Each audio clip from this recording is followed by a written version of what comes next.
For the last 3 decades, Knowledge Center at Bursa has offered technology, resources, services, space, and a sense of community. Since 1985, 14,000 titles have been collected, with care and attention to high financial literacy standards. In collaboration with a global community of institutions, we ensure access to the world's diverse intellectual and cultural economic heritage, as well as fast online services for connectivity to the financial world.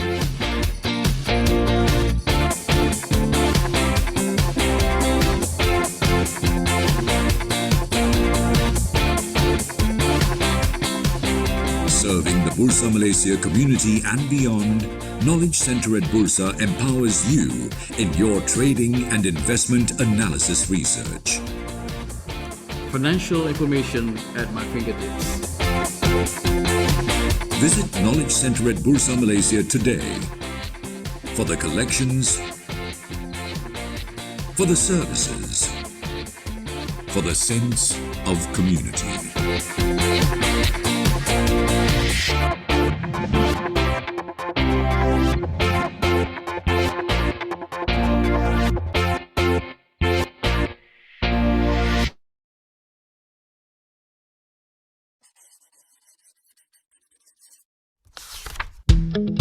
You have suffered financial loss while investing, and you think your bank, broker, fund management company, unit trust management company, PRS provider or distributor, or their agent or representative is responsible. You need help sorting out the problem or want to seek redress. Where do you go? Sidrek is here to help you start the conversation and reach some resolution. First, lodge a formal complaint with a company that sold or offered you the unit trusts, shares, derivatives, or other capital market product or service. But you're not happy with their response. You have 180 days from their final written reply to come to Sidrek. Or if there's no written response, and it's been 90 days since you wrote to them, you don't need to wait longer. You may come to Sidrek even though you haven't received a final response yet. Sidrek first checks the eligibility of your claim. For example, is it within Sidrek's claim limit? Is it against a member of Sidrek? And so forth. If your case is eligible, we begin the dispute resolution process. All information in this process is confidential. We get both you and the member you're complaining against to sit with us and have a conversation. Documents and information will be required from both parties. No lawyers are allowed in the mediation process, as we keep the discussions informal and private. Our mediators are impartial and will hear both sides out and help parties communicate constructively towards resolving the dispute. Two outcomes are possible at this stage. Either both you and the member agree to a settlement, or you don't. If the both of you agree to a settlement, an agreement is signed and the mediation process ends successfully. But if both you and the member fail to reach a satisfactory resolution, mediation has thus failed. But don't worry, Sidrek then proceeds to the next stage, adjudication. During adjudication, parties are given the chance to provide any further information to help their case and ask each other further questions. Our adjudicator will then study and consider all facts and information provided, including the conduct of the parties, laws, and best industry practices, as well as what's fair and reasonable. Sidrek's adjudicator will then make a final decision on the dispute and the monetary claim. If the decision is in your favor, it could be a full award or a partial award for your claim. But if the decision isn't in your favor, then no award will be made. You, the investor, will still have a choice. If you reject the decision, Sidrek will simply close the case and you may seek other legal avenues for redress. If you choose to accept the decision, however, the member has to comply with it. Once the parties have confirmed compliance to the decision, Sidrek will close the case. So let Sidrek help start the conversation towards resolution. For more information, visit sidrek.com.my or call 03 2282 2280.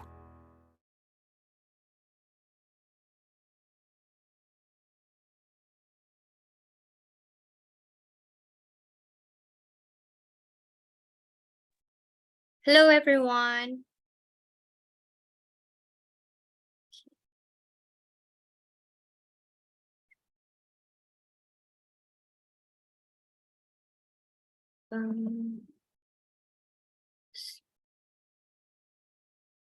Wait, Stella, why?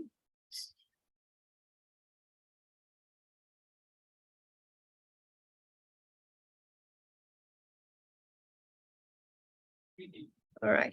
Can you guys hear my voice? If you can hear me, type yes. Okay, hello and warm welcome to all of you joining us today for this special webinar held in the conjunction with International Women's Day. So today's topic is ESG investing, retail investor as a change agent. And we are thrilled to have you all here with us. So this webinar is brought to you by Bursa Malaysia and managed by LifeGem.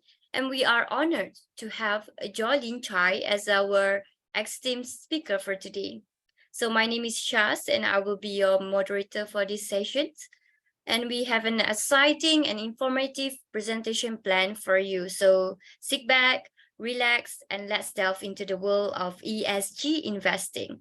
So before we dive into the presentations, I would like to read a brief disclaimer. The information presented in this webinar is for general information purpose only and does not constitute legal, financial, or investment advice. So the view and opinions expressed by the speaker are their own and do not necessarily reflect the view of Bursa Malaysia. So all participants are advised to seek independent advice and refer to the relevant law and regulations before relying on taking any action based on the information presented. So now let me introduce our esteemed speaker for today's session, Jolene Chai. Hi, Jolene. Hello. Hi. Hello. Hi, All right. Shaz. So Yeah. she is a highly accomplished individual in the field of sustainable investing and environmental initiative. So she is currently serving as the Vice President of the ESG Association of Malaysia for the term 2022 till 2025 and is a member of the CSO and SDG Alliance since 2019. So Jolene is also a columnist for the Pertubuhan Architect Malaysia Northern chapter. So where she focuses on green initiative. In addition, Jolene is an active member of the Penang Green Council's working group committees, where she specialized in green economy and governance and institutions. So and has been serving in this capacity since 2018. And she was also a speaker at the SDG and Sustainability Framework in the Malaysia SDG Summit, hosted by the Ministry of Finance and UN Malaysia, Brunei, and Singapore in 2019. So Jolene, extensive experience and expertise in ESG and sustainability make her an ideal speaker for today's webinar. And we are thrilled to have her with us. So hi, Ms. Jolene. So without further ado, let's welcome Jolene Chai. Okay, thank you so much. Thank you, Shash, and thank you everyone to be here. So today this sharing is just like have you to know more about ESG investing.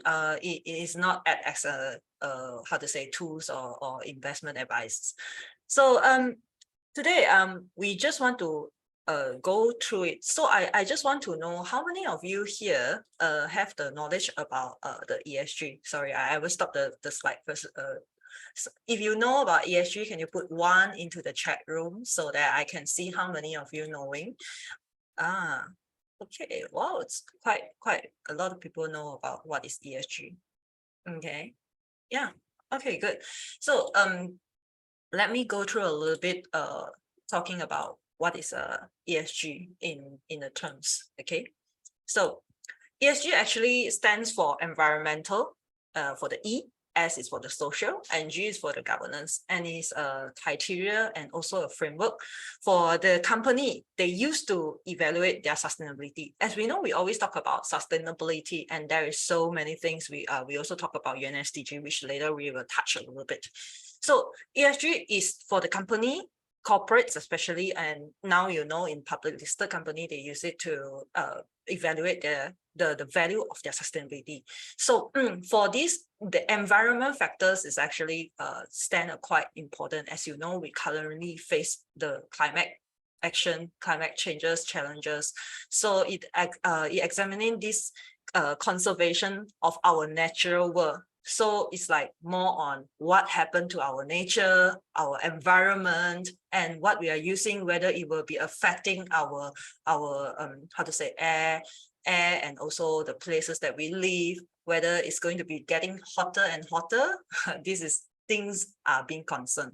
So when we talk about social factors, it looks like how people treats the people, which means that how the business treat their stakeholders.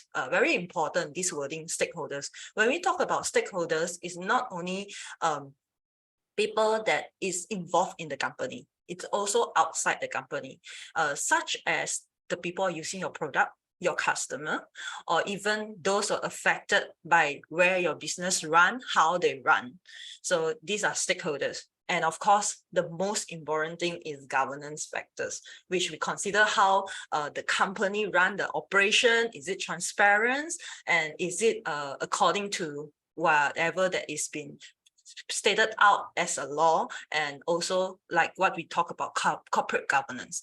So I just want to give you a very brief example. So what is in the categories of ESG? So when you talk about environmental, what is the matter and issues that we are looking at? So carbon emissions, I believe this is like a big topic for everyone, not only in Malaysia, but it will be also like, I would say it's more like the whole world languages that we are talking about it now. Especially we talk about how the climate change, how everything that has changed the world. For example, like coal, where Malaysia are still using very much on coal to run our energy because it's the cheapest that we can use. The second one is that we talk about air and water pollutions. I believe that there were once in a period of time, we will always face an issue. And what is the issue? The issue is when you talk about the haze matter, okay? And also, sorry, my slide has some issue. Okay, and also we talk about the water pollutions that are happening, which is the drainage issue. We have all these matter that is affecting our life. And Malaysia faces the biggest problem now, deforestations. We are cutting a lot of trees. If you are a Malaysian who always travel in the highway, just quote an example like Ipoh. Last time when I travel, it's very green, very nice. The hill looks so nice. Now I look at it, it's so botak, right? So these are the few things that we need to look into it. And also we talk about green energy, we talk about waste management. And out of your expectation, actually food wastage is still the highest. And food wastage is actually is the hardest to control. So this is something we are facing as well. And of course, water usage. So these are the things that in the category of the E. Then when we talk about S, so S is so much. It's not about just only the perks that you give your employee, not that about the remunerations, the salary. We talk about whether your employee, you hire them, is it diversity, which means that you don't look at the ethnic group, you don't look at the gender, and when they are working with you, they feel safe. And also when you talk about customer, so when your customer purchase your products, their details will pass on to you, whether the data is secure or not. So as you know, there's so many big companies in the world we heard about, like WhatsApp, Facebook, their data leak, and this become like a panic issue. And I also believe that all of us had heard about the scam that happening to Malaysia as well. So this is also due to certain leak of it. But so these are all the things that people wants to know, whether I'm safe with you, I'm your stakeholders. So I pass on. So even I buy something like 2 ringgit, and then I use your website to make purchase. Is my data safe? And is it after I buy in from your website, will this data goes to other banks to come and ask me, oh, you want to borrow a loan or this kind of thing? So we have the Data Protection Act, but still, we need to do a lot of things to actually prevent it, because act and law is like policy that tell us what must be done. But how are we going to do it? That is the most important question. And of course, we talk about customer certifications, we talk about human rights, we also talk about whether you in the company, is there any harassment. So whenever we talk about sexual harassment, we always think about women will get it. Actually, men will also get sexual harassment as well. Then the next one, we talk about governance. So governance is quite something that is a very operational side. So it talk about whether your executive pay, your directors pay, whether you have any internal corruption, is it your board of members is not being monetized by certain ethnic group or certain genders, these kind of things, then any other political contribution within the whole governance of your company. So these are the things that in this category. So if you can see, these 3 is form up the ESG criteria. Okay, so we are going to company are going through this to actually evaluate their sustainability. So how they evaluate themselves and how the rating will be, these are some of the categories you're looking at. Of course, there's a long list if you want to go to too technical, but I just bring out some so that you can understand. Okay, now, so since that we know what is ESG, now let's go into the ESG investing. So ESG investing has been a big name recent years, and especially in Malaysia, it comes in to hit the public in 2021.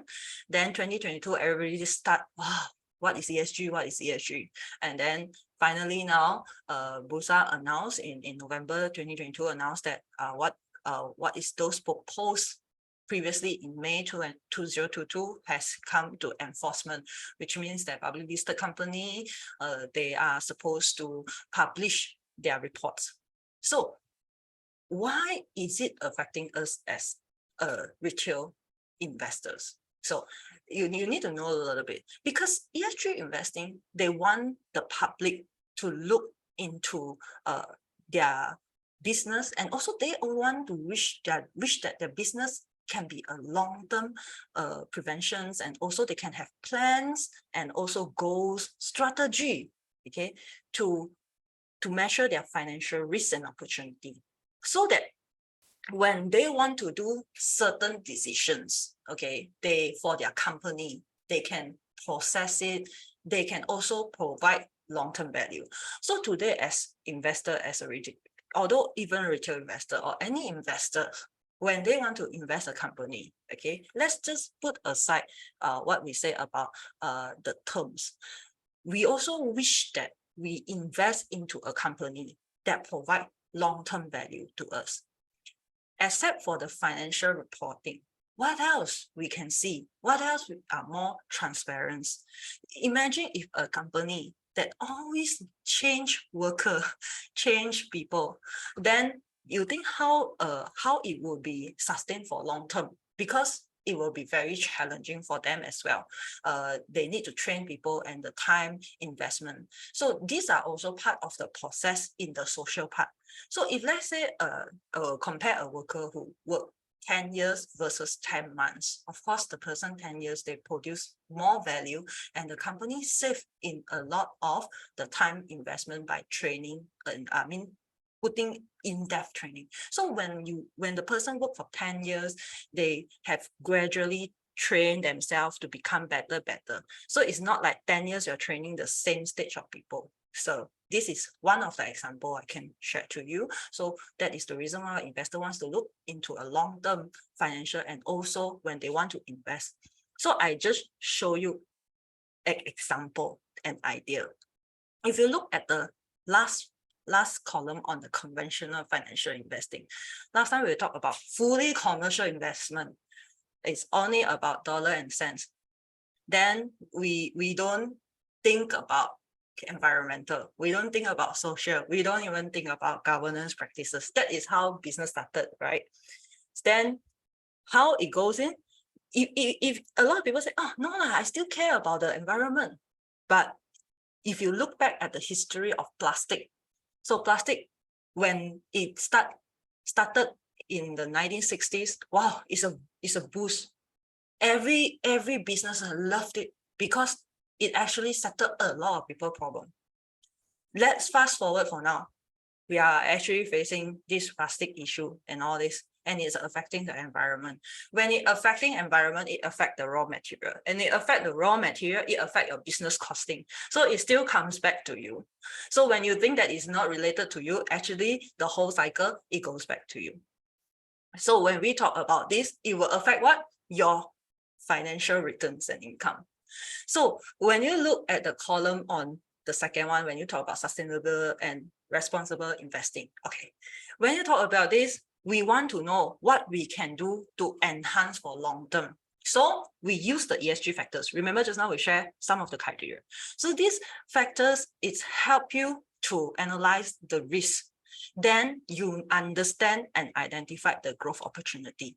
For example, because of this plastic matter that being widely talked about, and that's where I come from, Penang. They actually ban the plastic, and they also ban plastic straw. So this is one of the risks. People might say, oh, then how am I going to improve my customer certification? Because it will, because of the E criteria on the environment, it will affect the S. But actually, many people don't see it, yet small group of people see it as an opportunity, which they come up with the paper straw. And then now it already evolved into that the straw can be biodegradable. Then it will not harm the environment. So there is opportunity there. So if you look in a full cycle term, in actually when you do more sustainable and responsible investment, it actually helps you to understand further your business, how it can be last longer. Then if you look into it, then you can focus on the long-term value that you're able to provide for the investor, which is all of you here.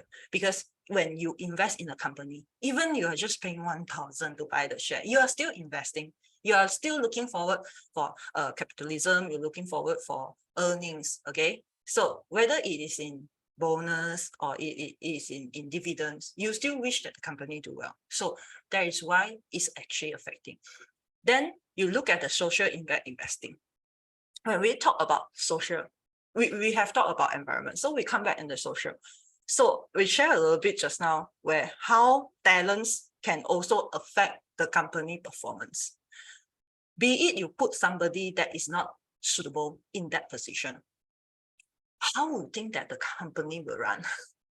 Isn't it? It's a question that we can think of.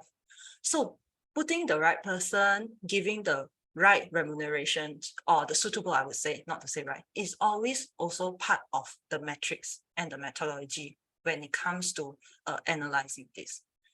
So as we ask ourselves, when we talk about ESG, it's also very quite related on ourselves when we talk about investment. You want to invest in a company that have happy environment. So let's ask ourselves, if we work in a company that is giving us a happy environment, will we stay longer? Will we want to grow together with the company? Yeah. So when we do investing, we will have to relate it back to ourselves. Are we comfortable with that? If we are not comfortable with what they are practicing, so do you think it will be lasting longer? You have to ask ourselves back. That is a very, very first step of things that we want to talk about investment. Okay. Now, so today our topic is saying that retail investors, that all of you here, will be the change agent. So how it would be. So you see, there is finding. I'm sharing the findings here. So the findings for first one, we talk about GlobeScan. Their latest public opinion, it's very good. They talk about retail investor worldwide, not only in Malaysia. When they want to invest, they will consider whether the criteria in ESG. So maybe you will say that, oh, I'm not very ESG person. I don't know ESG. But when you start to say, oh, whether this company, they treat their vendors good or not, they pay their supplier in times or not, whether their service is good or not, this is actually part of ESG already. It's like our life. And surprisingly, the number is growing. Is now in 2022, this number is in 2022. 39% of retail investor, they start considering. So for example, I give an example, I cannot name mention, but I say one of the delivery company, and we purchase from them. There's a time they shortage of what they call logistic people. They cannot find talent at all. They are too exhausted during the pandemic time. So whenever you purchase anything, they cannot reach in time. Let's say they talk about 7 days and maybe the products arrive 21 days. I have an experience. I purchased a table and the table never come until 2 months later. People will say, oh, you buy from Taobao, China. No. Actually, I purchased locally. So you see, this will affect, this will actually affect the customer satisfaction. And it is already part of S. So imagine if you are one of the person that invest in this company, then you will start thinking, why are so many complaints? Then will it affect the company, customer base? They will run, or they will temporarily not to go in, and then this will affect the financial. Yeah, so I'm giving you very, very layman example so you can look into it. So that's why people are now considering this thing very important when they want to invest a company. Whether this company, they will go into a merger with a bigger company, whether they can look into a bigger picture, is it worth for the investment? Okay. So let's come back to Asian markets.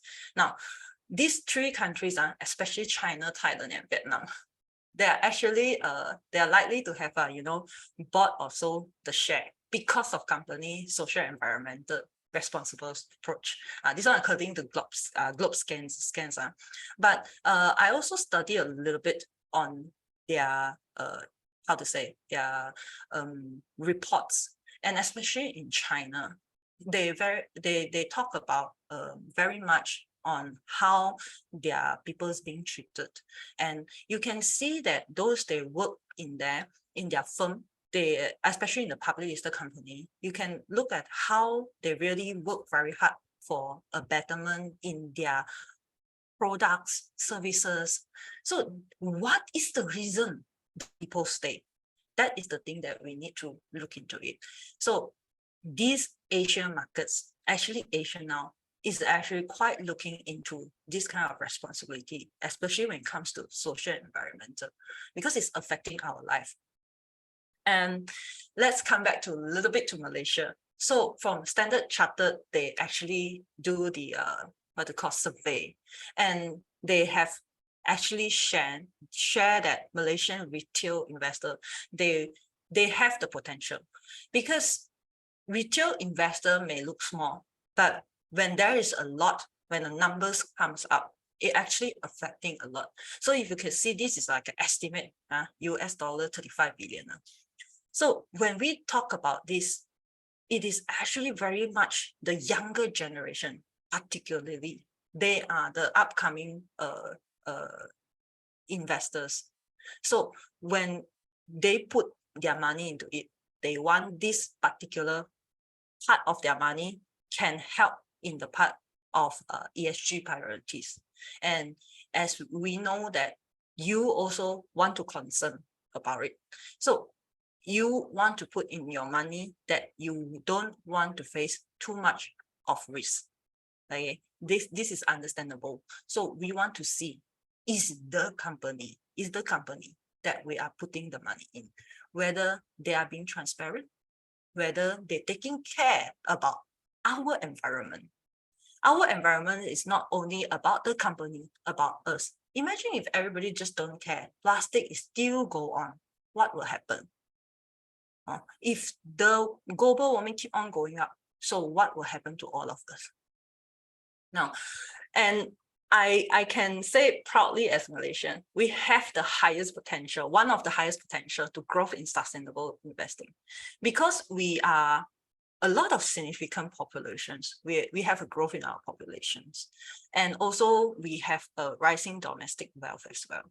So this is a truth, and across the whole Malaysia, we can see that so many percentage is actually coming to 40%, which means that it took up almost 40% of the market share towards when the investor, they want to put their money in. They think a lot about climate issue. Now, let me give another example. Everyone has aircon in your house, right? Yeah. If anyone don't have aircon, can you please put number 2 so that I can see that you don't have aircon in your room or in your house? Anyone? No. So means that everyone have aircons. So when you have aircons, if the aircons produce, when it produce the air to you, make you more, cooling, and then what happened is they cost more electricity bill. Will you feel that, oh, I'm very unhappy? Got people sell them on. Wow, I saw someone say they don't have aircon. So if no own air condition is more ESG rating, no. It's not in this way. So if the air condition, let me finish first. If the air conditioning is actually costing you more electricity, which means that it costs more coil to run this electricity, because Malaysians electricity should still run by coil majority. But if compared to another brand of the aircon, that you actually have you will consume lesser electricity. So it means it consumes lesser coil to burn the electricity. So which one consumer will choose?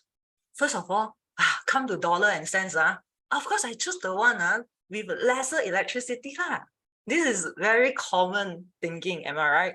So when the company, they keep on evolve in their products, okay, when it comes to evolve their products, and it becomes more electricity efficient to the consumer, definitely more people buying that. Unless someone here tell me you're willing to buy an aircon that is more expensive when it comes to electricity comparison and what you need to pay for the expense, it is nearly impossible. I use the word nearly impossible. Why? Because there will be someone say, I like this brand so much, I'm a loyal person.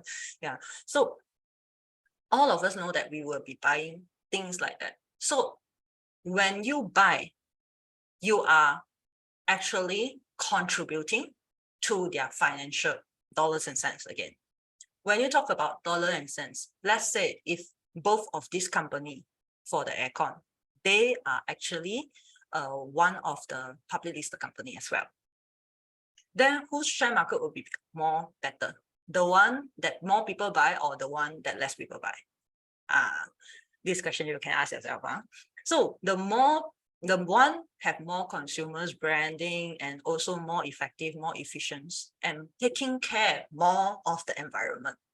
See, then people are willing to invest in this company. You also want to invest in company because you can see their long-term plan.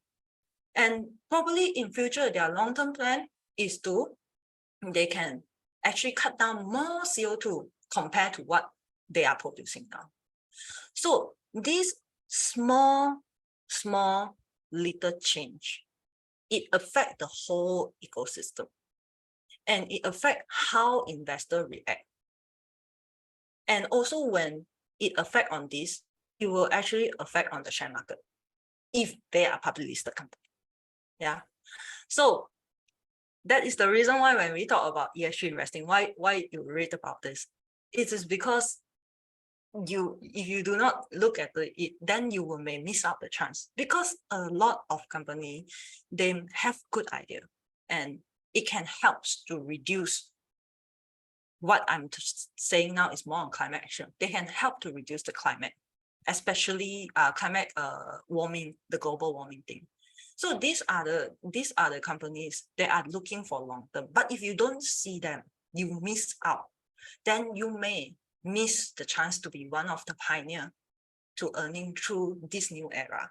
And this new era actually help not only the company earning profit, it help us as an investor, okay, to earn passive income, pocket money, or can be any other terms that you call it.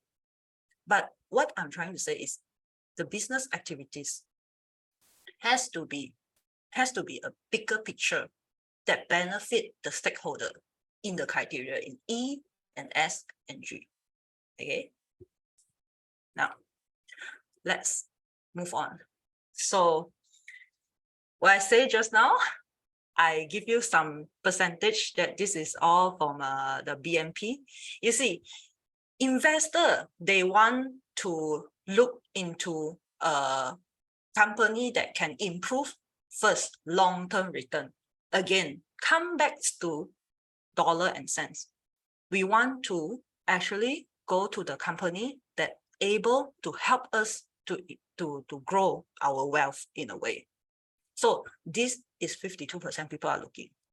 Again, when you talk about improved long-term returns, which just now the ecosystem that I told you, that I shared to you, we want to see in this way, because it's going to affect every decision make change by the company. It will definitely affect business costing, and this will affect the paper. What paper? Financial reporting.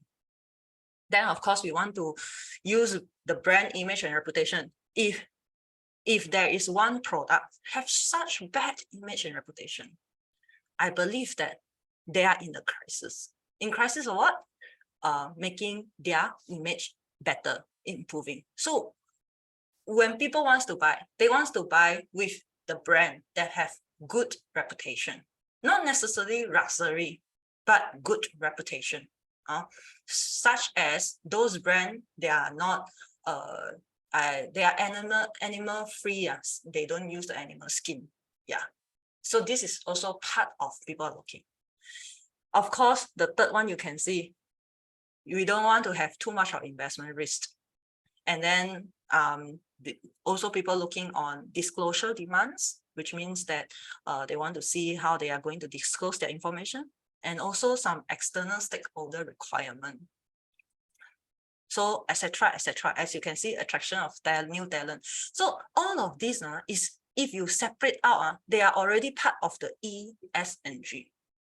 Yeah. So this one is for the asset manager. Asset manager, I put there. So sometimes we have to ask ourselves. So from here, all these choices, you must ask yourself. First one, the most important question. When you invest, when you incorporate ESG into your investment decision making, which one you choose first? Definitely a lot of people choose number one, improve long-term returns. And definitely this one is going to cover the whole ESG, because every decision every strategy makes, it will affect the dollars and cents, the paper again. Yeah. Okay. Now, this is some ESG financial ecosystem, just for your knowledge and some understanding. So if you can see, all issuers, they receive an ESG rating. So the company will receive this ESG rating. Then the financial intermediation chain, what will happen inside? So the firm will rate ESG rating. So they must have a rating provider. So the rating provider will rate it. Then we have indexes, we have assets manager, we have the institutional investor, which is the big entities. Then it comes to the end investor. So this one is the owner who actually bear the ultimate rewards and the risk. So let's say we talk about disclosure organizations. This one, they determine what information you need to disclose relevant to the ESG. For example, like the aircon, you can have more efficiency when it comes to the electricity. Then what is the material you are using? Will it help to actually reduce the environmental issue and the climate issue? We don't want you to produce an aircon that can reduce the usage of the energy, but your material actually increase the problem for the environmental. Or actually you force your worker to do something that is not ethical. Then it comes to social part. Or you actually hide as a board of director, they hide from informations that they disclose. So these are all very important when we talk about the ESG. So let's not produce something that we still bring more damage. Yeah. So that is the reason why you need to understand how they give the rating. And this rating will help you to understand more the products they produce, the strategy, and the movement.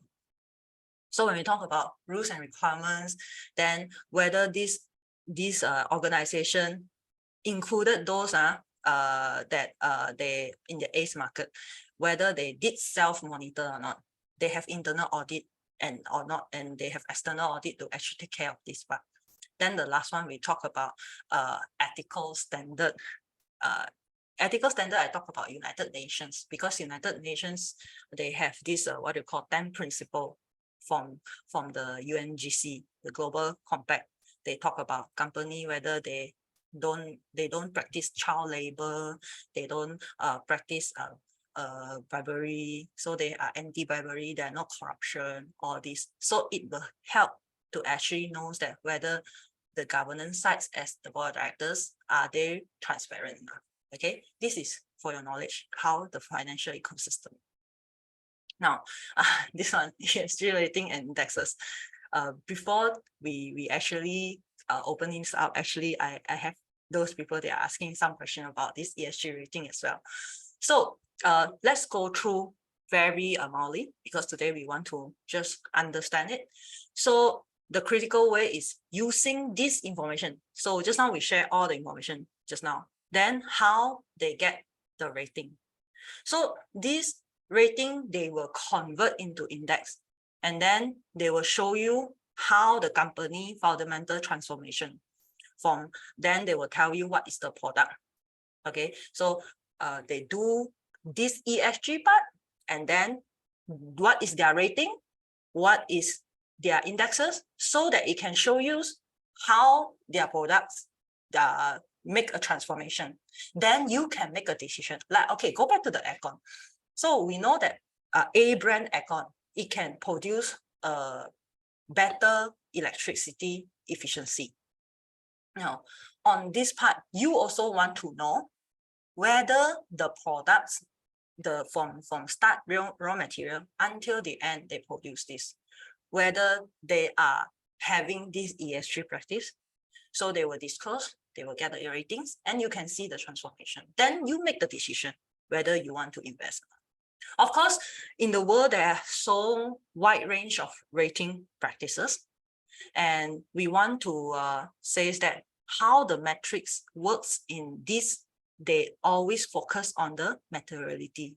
Materiality means whatever you start from end, what you use, what you do, you compare back in the E and S and G criteria. Then you get the scoring. Okay, so of course, there are some system out there, they can help you to know this company, whether they perform within their industry, is their ESG rating good or not. There are some software like that. You can easily Google.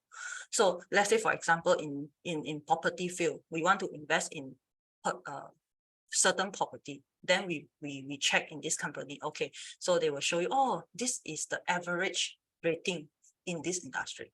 Then you see where is their rating. Then it helps you to make certain decision as well.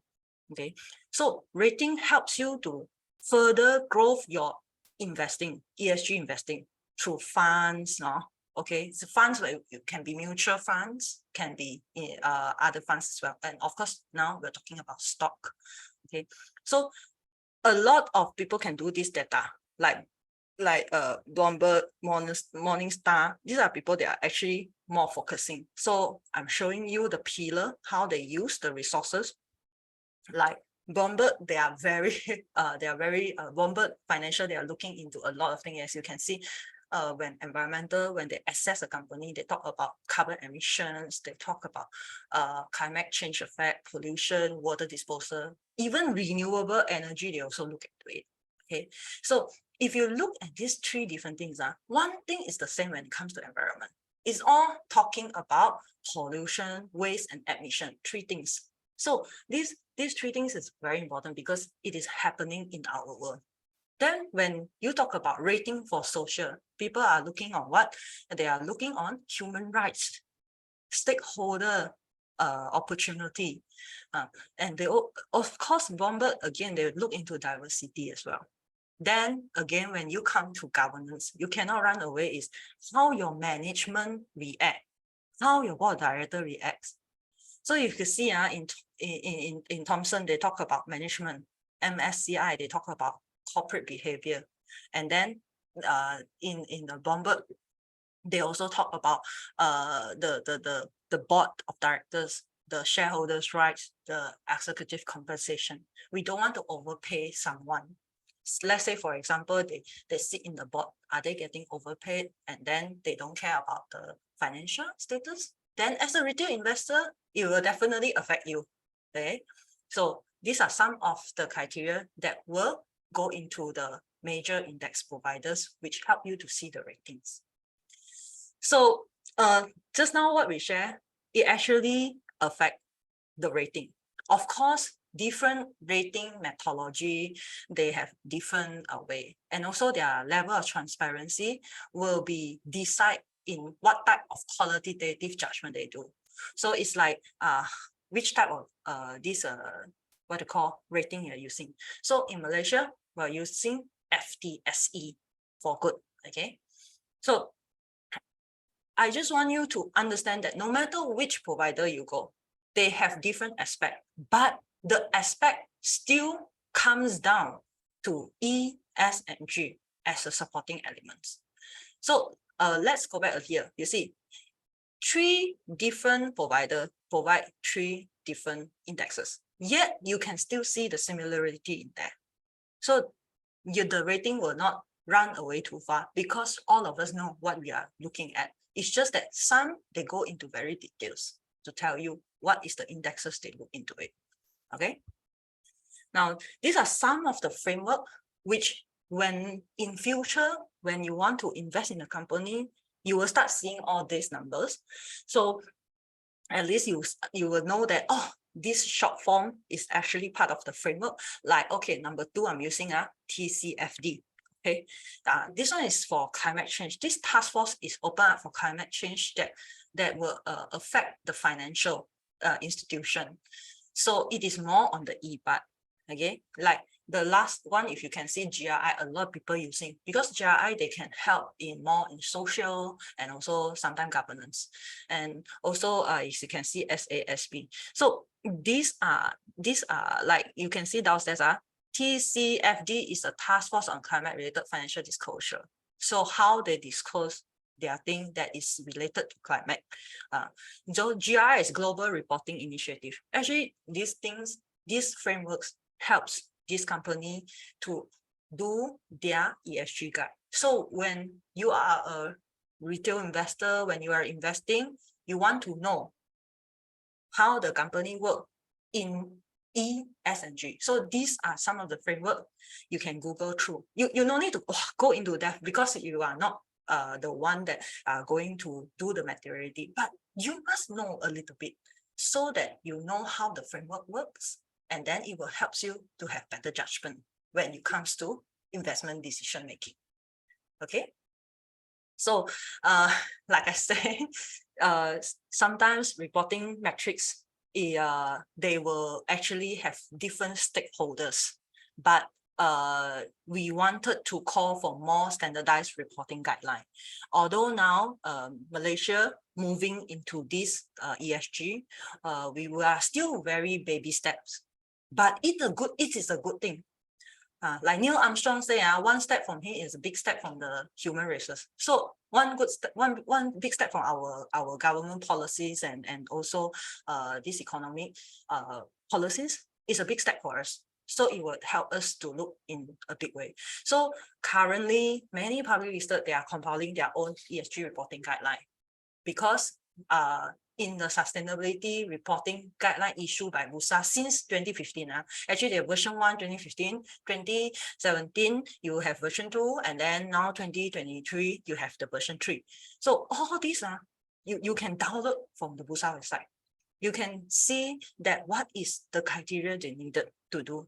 So the latest one is they need to start providing their ESG reporting not later by 2024, 31st of December. So you can start reading it and you will know how they are doing in the process and how these companies are looking in future to actually help their business to be more efficient in costing, in treating people, treating environment, and of course, you as their stakeholders and shareholders. So for long-term value, it is all for long-term value. So sustainability reporting guide, you can take this now out, you go to BUSA website, you can download. They have 3 versions. You can read through all the versions because the version is certain part, they are still using, certain part they improve already. Yeah, for example, like I said just now, the requirement, that one is the latest, okay? Now, so what should you look into it? So just now, we talk so much already, we know about it already. So what type of thing? So these are some key points. They are not actual, I didn't go through it because we only have 1.5 hours. So I just share with you what is the environment indexes that you want to look into it. Okay, GHG means greenhouse gas emission. So does this product, they produce greenhouse gas? Because greenhouse gas will affect air quality. When you affect air quality, you will affect the ecological impacts. So these are all interrelated. Then we talk about water and wastewater. So around the world, we have water stress matter as well. Luckily, Malaysia don't have this matter, but some of our neighboring country have this matter. So when the company, they do certain business strategy, they need to look into it as well. Then we talk about leadership and governance, like whether the business ethics, is this business, they're doing ethical things? Okay, we want to know whether their management, when they do all the decision, they have the risk, systematical risk management there. Does they have the corporate governance to govern them? Whether they do the thing in a proper, transparent way, you know, because today when you invest, you are part of the shareholder, you are the stakeholders. You want to know that whatever you invest, is it they are a good one, not to say a good one, a better, giving you a long-term values and also come back to the basic dollars and cents. Okay, then we want to know their business model. Okay, not only innovative, actually there's a lot of things to be considered. Whether the product able to have a better life cycle, whether the business model is resilient or not, then the supply chain, whether they manage properly or not, or they just take something that is not clean, then they just wash it up, but it's not clean, it's not healthy. This is also part of supply chain. We want to know who is their vendor, how they source their materials. Is it because me and you friends, so I use your product? So we want to know how they do it. And of course, when it comes to social capital, there's so much. Just now we shared just now, and the most important thing now is about customer welfare and also data security, customer privacy.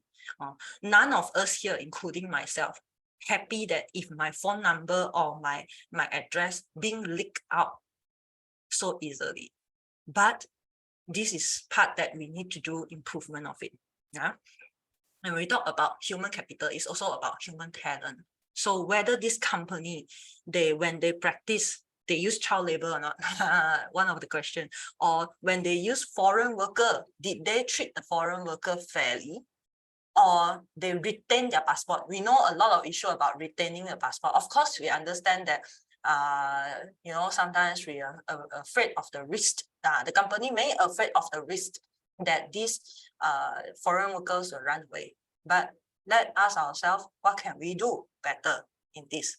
Then how is the company engagement in diversity and inclusion? Whether did you include these people is also Malaysian. We cannot just say that because of the color of the skin. We talk about the color of our IC. Is it all of us are using blue IC? If you are having red here, I'm also not against you. But as long as a Malaysian word there, the Malaysian word there, we are all in one. So is it inclusion? Does this company have this to retain the talent? So this is the thing that you would want to look into a company ESG reporting. And these will help you to determine your investment. Because none of us here would like to invest in a company that we cannot provide transparency or even determine how the supply chain work. Especially in food and beverage, because these things are putting into our mouth and then into our stomach, it affects our health. And then we talk about health, whether the medication have any side effects that is irreversible. So these are all the things that we want to know. And how we want to know, so we look into the reporting. Okay. Now, these are some climate-related risks and opportunity and for the financial impact. So let's say you put on the risk. Let's look at the risk side. So risk side is we always have new policy changing for legal, and this is for the improvement and betterment. It's also for the beneficial of us. Then what is the technology they are using? And also most important, what is the market reputation? Some businesses, they may have a bad reputation in the past, but how they transit themselves, it can be an opportunity as well. Don't get me wrong. Something bad in the past doesn't mean that it will be bad forever. As long as they have a strategy, they can make it better. Okay. Then we talk about opportunity, how they take care of their resources, how efficient is it. Then you want to know whether the energy source, such as, for example, we want to know that whether they are using green energy. This is also parameter. This is opportunities. Nowadays, you see EV cars. I still remember 20 years ago, we talk about EV cars and all these things, Tesla talking about all these things. Nobody thinks that one day, right now, 2023, we are actually having the EV car. Last time when we look at it, like 20-30 years ago, things are just like imagination, but it's happening now, and it happens for a good reason. It happens to help the climate. It happens to help us to see more opportunities. The world is getting smaller, but bigger in opportunity. But the thing is whether we grab it or not. So all these risks and opportunity will help in the company's strategy planning. And the strategy planning is the most important thing, because we want to know the risk they are having, the opportunity they are having, then whether they are actually include all this. So their strategy will be impacting their financial.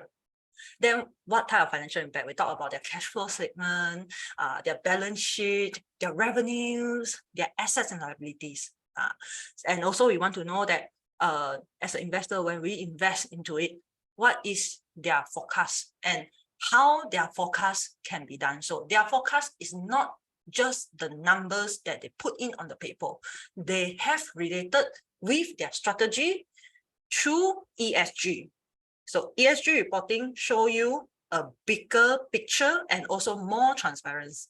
More transparent, not totally more transparent. We will improve. I believe like 20-30 years ago, we have all these concerns. Now today, we have some solutions.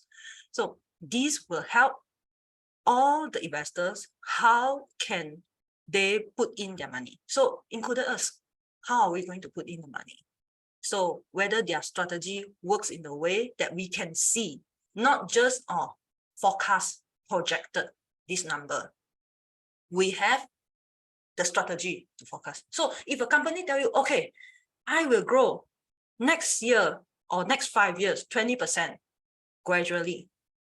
Even another pandemic hit, we surely can. Okay, now, when they say this, they have the numbers, looks very nice.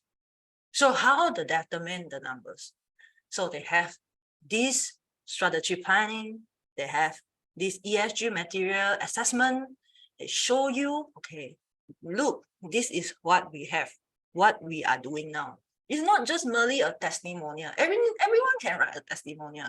But when you put it into action, then this is the part that you see the results. It's not merely just a paper writing out numbers, but also fact and their process supporting the number. So after you know this ESG thing, you understand the ratings, you understand what is the impact, then you can make better decisions whether you want to invest in this company. Because pandemic is also one part that we learn so much, that some companies are vulnerable. I feel proud and happy for those who stand through the pandemic, because it's not easy. But we need to have more strategy to prevent the next one coming. And then this is one of the way, one of the methodology. Okay, ESG investment approach. So these are some approach that from the BlackRock Investment Institute. BlackRock, why I use them?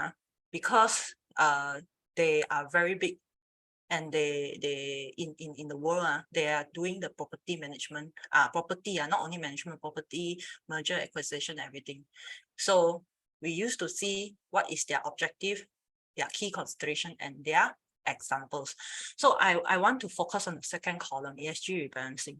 So their objective is to invest based on ESG score and rating system, which means when they invest, they want to know what is the ESG scores and system. So what is their consideration? When they want to invest themselves, they also want to see what is the data source, where is the ESG data source come from. Only they want to know whether there is a risk they want to take or not.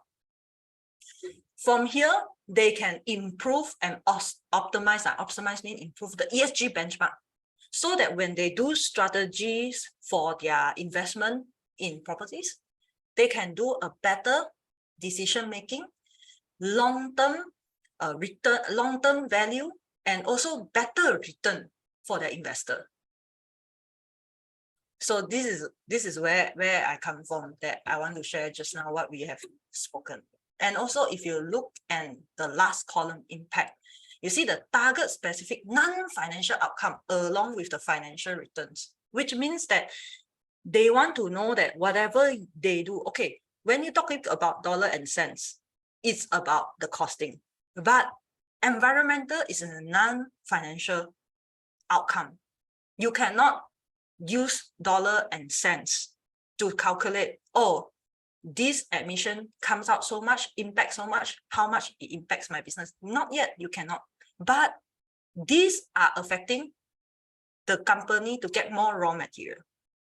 So they target, oh, if this company, the non-financial outcomes, along with the financial returns, help to impact the stakeholders, then yes. How we measure? Again, they go back to the ESG strategies approach by the company. Then they look at the reports on the progress of the impact outcomes, because you don't practice now and then you expect the result directly. We have to see year by year improve. And then they have specific green bond mandates. So these are the things to help you understand the bigger picture, where those really big companies, they also looking into this. You see, it's a whole ecosystem. Okay. So yes, just now we also shared that when we talk about sustainability, it's very much about starting from the Sustainable Development Goals, very much approach from the UN. So SDG investing is also the gaining in attention. Why? Because we want to be socially responsible, and investor, they're not looking only social responsible. They also want to ensure it is a long-term sustainable investment in the whole world, not only just one. So if you look into ESG, it's also quite related to SDG. They are two different things. There are still differences, but you can see within the differences, they have the similarity. So when we talk about environment, you look at the goal 13, 14, 15, which is protect the planet, life below water, life on lands. Okay. Then if you talk about pollution, it will go water pollutions, and also we talk about energy pollution. Then it comes to number 6, clean water and sanitation, and we have 7, clear energy. Then when we talk about social, you see, whether they have decent jobs and economic growth on the number 8, whether they reduce inequalities, number 10, which means that doesn't mean that you're not different color of skin, then you have different pay. No, we don't do that. We don't practice that. We as one Malaysia. Okay, so we talk about gender equality as well. Did women get the same pay or same treatment as a man? This is what all included in the ESG when you talk about. Then we talk about G, governance. So whether it's a peace and justice on the 16th, whether we do partnership for goals. When we talk about partnership, it's not because I partner with you and you partner with me, then we hit the goal. No, we talk about when we partner with the person, whether we can help to save costing. When I talk about costing, it's about you will not exhaust the natural resources. How you can do it together. That's why you see a lot of crossover, different brands, why they are working together. So they also want to seek for long-term goal that can help in their sustainability improvement, which also align for ESG. And investors are looking in this ESG. Okay. So this is from some funds manager. They gave some sharing on the hedge fund. This is just for your information. So if you look at it, equity, long and short term, is still most people looking at it. It's like stock markets. So these are the things. Okay. Now, I want to touch a little bit, since that this month is the Women Day, International Women Day month. Like, I want to share a bit how gender fit in ESG. Now, as you know, public companies, they are facing a lot of pressure from investors to improve diversity, which means that more women into their director rank. Also, if they have not scored well in their ESG. So they also want to know that whether gender diversity and equity being taken care well, because this will be also respond in the ESG risk and opportunity. Then of course, you talk about external pressure, is whether those institutional investor, big one, the activist shareholders, whether these people, they want to increase the representations for the women on the corporate boards, especially in the C-suites. Okay, so across the whole executive leadership, whether they have the equal compensation and mobility for the women. So women, people of colors, these are all very important. Okay, now this actually, it can affect how the company address themselves, and this address will always there, because we always have gender, we always have different colors of people. This is always there. But how, as a company, they can move better? When they do better on this, they can improve their scoring, and also they can let the talent stay with them longer. So I share a little bit from S&P Global Market Intelligence. They have some study, a very interesting study. They say when women lead, firms win. This is their what they call their tagline. So they done some research, and they find it that when the CFO is held by a female, the company tends to be more profitable and produce better stock price performance compared to the market average. So those who married men, now you know why your lovely wife is a better CFO. So this is just a good joke if you're laughing behind the monitor is okay. I also wish to can see your face. So this research also show that firms with higher gender diversity in their board of director, they can be more profitable, and also they can make the firm better and also produce better stock price performance. Okay, of course, if you can see S&P Global, they have this change pay initiative. They want to know how important gender equality is and how it actually very important to include in our economics. So they want to showcase what is the financial advantages in gender diverse company, so that they can compare with others that is still on the way of moving to gender equality. So gender diversity play very important role, very important. Sometimes you struggle to make the strides, but sometimes women actually can settle certain problem. Not because I'm a woman, but I'm just telling the truth that what we share from this S&P Global Market.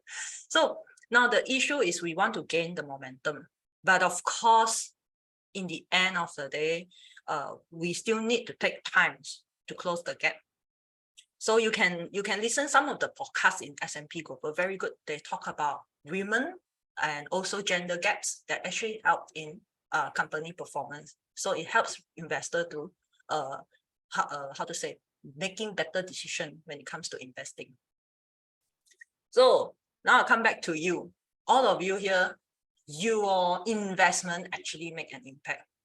Because nowadays, climate concern, we cannot stop it. This is the truth.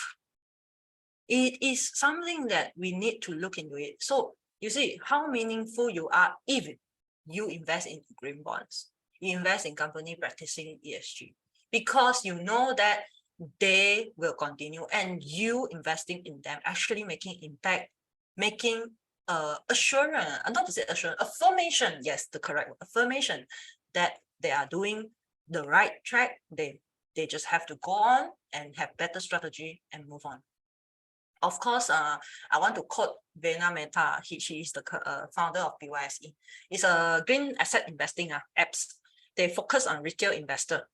So he says that people should look at the big picture and invest in assets beyond making profits, which means that you want to make profits. That is for sure. But beyond making profit, what you can do for the betterment of the environmental, of the people, social, and also the governance. So a good investment, it look into three bottom line: people, profit, and planet. That's why I've been sharing just now, like, why in the end of the day, what the decision making, yes, it's a business costing, but when it comes back to dollar and cents, it's always impact people around us. So every decision by a big corporations, it will actually impact a lot. So when we talk about layoff, Amazon announced yesterday, they're going to lay off again. So this will definitely affect the people. When they affect the people, then definitely they will start to affect the planet, because people need more resources to survive. And then, does it help the profit? Yes, but just temporary. What is the next step? You lay off people already. Yeah, you cut the costing already. Then what's the next step? What are you going to do in the strategy to ensure that if, as a retail investor, I invest in you, I can go longer? Because the moment you announce layoff, that is something bad already. It's going to affect my investment. So what's next? We always want to know what's next. Then, of course, when all the small retail investors come together, when you invest in ESG funding, any green bonds, any investing instrument, you are becoming big enough to impact this planet, this Mother Earth, and also, of course, the environmental positively. Yeah. Now, we also have to understand, when you making an impact to the investment, you actually help to provide two benefits. The first one is you earn the interest. Second, you contribute to social responsibility. So when you do a decision investment through the ESG concept, then you know at least you earn the money first thing. Second, you are doing something good. Okay. So there are a lot of ESG investment fund out there which you can purchase, but with your purchase, you actually could indirectly influence the company to actually act more preservatively towards our environment, and also, of course, other positive impact we shared just now through your actions. Yeah. So your ESG investment is making an impact. Now, before I end, I would like to quote, sustainability and growth must be coexist. It's not just about money. It's about what is going to be on the next generation. What if you earn all the money and then the next generation have nothing? Then it is not sustainable. What if you have all the resources and the next generation will not have it? Then business will not be long term because all the resources have been used now. So look at the nature. Things only sustain themselves when they grow continuously. So again, growth is the prerequisite for sustainability. Now I wish all of you, let's invest and impact together. Thank you very much.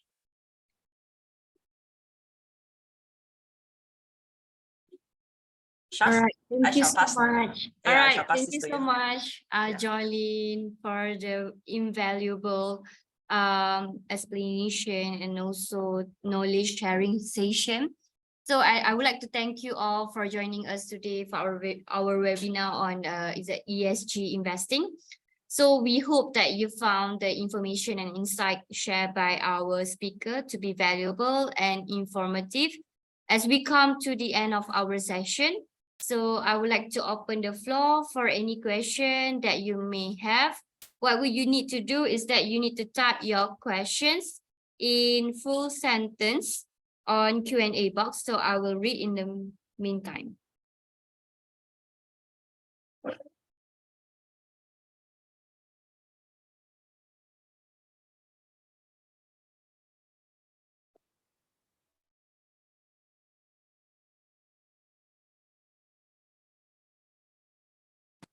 What are the challenges when implementing ESG?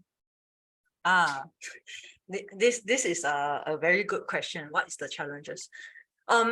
So actually the first challenges will be currently in Malaysia market, we are still quite baby steps, I say. So when you want to acquire a new knowledge, it will need more learning process and trial and error. So these are the costing that may need to be incurred.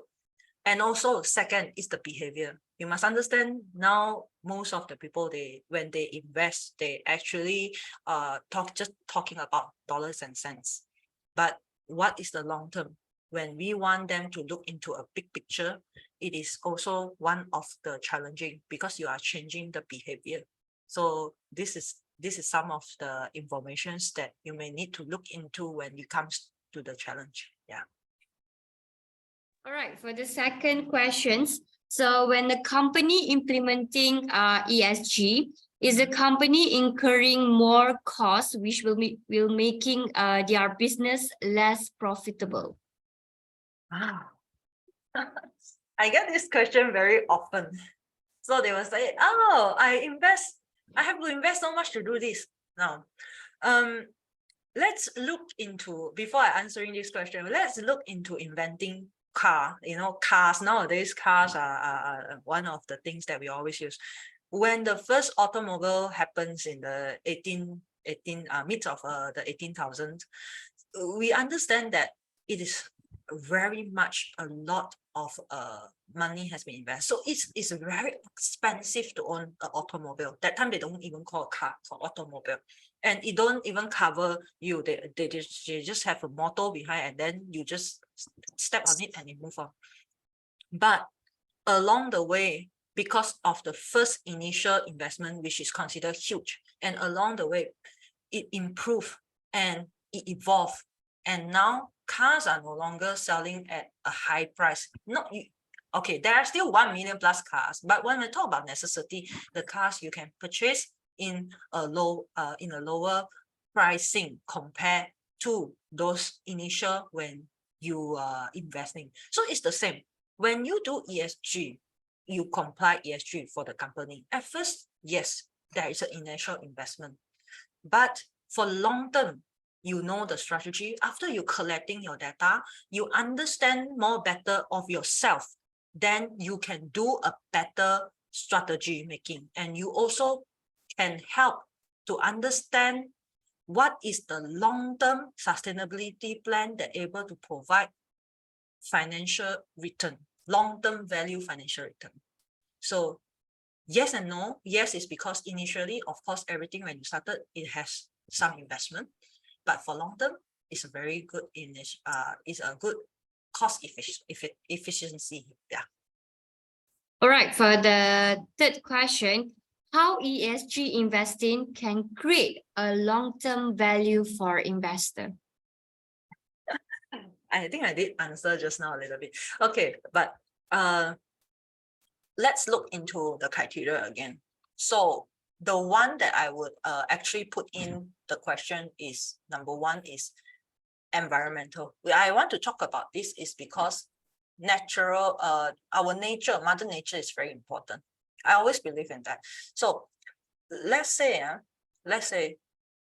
if Mother Nature is no longer there, what are we going to do? Your dollar and cents you cannot bring to anywhere. So the question come back when you practice something that you can help to preserve the natural resources for further research and development. Everything we have here is research and development. Let's talk about Zone. How many research and development has been done to actually get this app to become more and more better? Then they receive feedback from the user, then they make it more better. So from all this, we wanted to know that whether in long term is it more cost benefit? Yes, definitely. And from the initial first time I purchased Zoom until now, it's already slightly increased. But does it provide value? Yes, it does. So end of the day, whether you're practicing it, that is the matter of the human matter in the corporate.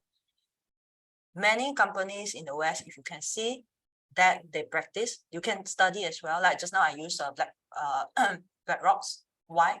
Because they're practicing it, they show you with the numbers. And in long term, whether it's cost effective, yes. Because they know that they are not going to invest the money into something that is going to just fall off. Okay, yeah, thank you. All right, next question from Peter Locke. So can you explain those rebate pertaining to reduction of carbon emission? Hi Peter, thank you for your questions. But so for the rebate pertaining for the reduction of of the carbon emission, so far that one is a taxation matter. I think it is better that we have this conversation with the tax matter, because for now Malaysia have not implement the carbon tax yet. Yeah, but Busan, Malaysia has opened up a voluntary carbon market, which is help all the company to actually get used with it and understand how is the carbon emissions and all this thing. So when it goes into further, of course, this one I suggest you to get a tax agents or to answer that. Yeah, thank you. All right, next question. How does a company prioritize ESG issue when they conflict with other business priority? Okay, this thing, you know, if I would like to answer, I would like to give you an example. How many of you stop at the yellow light when the traffic turns yellow? How many? When you are rushing, you're hoping that, oh, don't turn red, I go first. So yeah, of course, at now, I would say because we are taking baby steps, that's why a lot of people still think that dollars and cents is more important. I do admit that. So when you want to make changes, you don't have to do the directly full changes right now. You take the steps. If let's say the company, for example, they have until 2024. So they take baby step, they go for training first, then they understand, oh, certain things they can change first, then they do. For example, maybe last time training, they use all what they call printed material, like they have to print out physically. So they move on to turn it into e-version, which is electronical version. Then this is also part of one of the ESG that you can help in the greenhouse gas emission. Not much, not a very big contribution, but at least you start from somewhere. Then it will not affect your what you call business costing. What is business priority? Profit. Yeah. Okay. All right. Is there will be the last question. So is there any law enacted or governing the ESG, such as company may claim they are ESG not fully compliant, but a check revealed that they are not fully compliant. not fully compliant. Yeah. Okay. They claim they are yes compliance, but when they check, reveal that they are not fully yes, this is greenwashing. This is what happened in the US. Okay, let me share a little bit what happened in the US is a lot of company when they start to have ESG, they say, oh, I do this, but end up when the laws enforced in the US, because at first they don't enforce anything yet, until they enforce, then they realize, oh, these people, they overclaim themselves. Okay, now in Malaysia, let's come back to Malaysia, because US, they are far away. 20 years ago, they are already practicing. Okay, now come back to Malaysia, where baby step.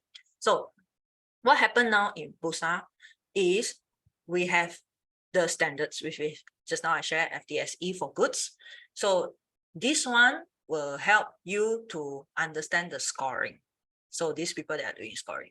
But unfortunately, at this stage, we don't have any verifications or assurance, not to say assurance, a verification.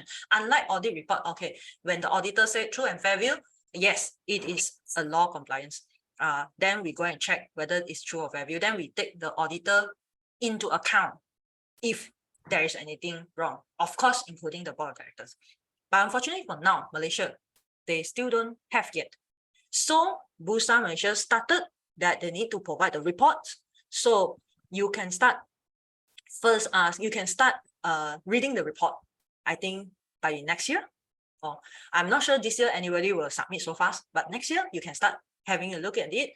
And then, yeah, from there on, Bursa Malaysia will start improving. Oh, then we realize these people, whether they follow or not, and then when they follow, what is the challenges, what can we improve on that.